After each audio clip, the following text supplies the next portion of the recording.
শেষে ফোনটা হাতে পেলাম। শুক্রবার ফোনটা হঠাৎ করে নষ্ট হয়ে গিয়েছিল। তারপর ফোনটাকে ডাক্তারের বাড়িতে দিলাম ঠিক করতে, মানে ঠিক হবে কি হবে না সেই চিন্তায় ছিলাম। এরপরে ফোনটা ঠিক হলো, ফোনটা নিয়েও আসা হলো। অ্যাকচুয়ালি এই ফোনটা এখনও আরও 3.5 বছর আগে কিনছি। ফোনটা এখনও নতুনের মতো আছে। যে ধরে বা যে দেখে সে তারা দেখলে পরে বুঝতে পারে যে এটা ফোনটা একদমই নতুন মতো। যদিও কাভার লাগিয়েছি, তারপরে মনে হবে যে হয়তো নতুন, কিন্তু কাভার ছাড়াও আমি দেখাচ্ছি একদম ফোনটা একদম নতুনের মতো চকচকে।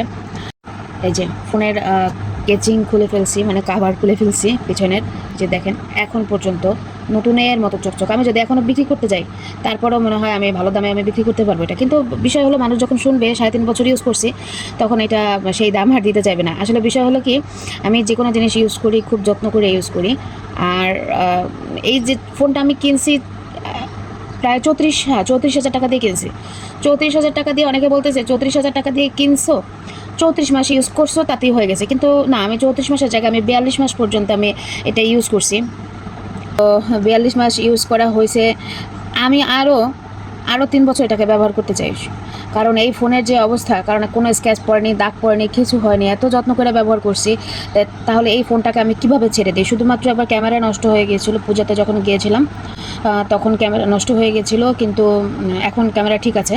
তাই আমি এই ফোনটা আর ছাড়তে চাচ্ছি না। সত্যি বলতে যা হয় সেটা ভালোর জন্যই হয়। হয়তো বলতে পারেন আমি কেন এটা বলছি, কারণ ভগবান যেটা করে সেটা ভালোর জন্যই করে সবসময়। আমি এটা মেনে এসেছি, এখনও মানি। হয়তো কিছুদিন পরে নষ্ট হলেও পারতো, কিন্তু কিছুদিন পরে নষ্ট না হয়ে এখন যখন নষ্ট হয়েছে, মানে নষ্ট ঠিক মানে ক্র্যাশ করেছে, একদম পুরোপুরি সফটওয়্যার ক্র্যাশ করেছে, যার জন্য আমার সকল রকম ডেটা নষ্ট হয়ে গেছে। কিন্তু তারপরে আমি আমার ফোনটাকে পেয়েছি। কিছু জিনিস ছিল আমার মেমোরিতে যেটা আমি এই ফোনে ইউজ করতে পারি, অন্য কোনো ফোনে আমি ইউজ করতে পারবো না। সেক্ষেত্রে আমার এই ফোনটা আমার খুবই দরকার ছিল।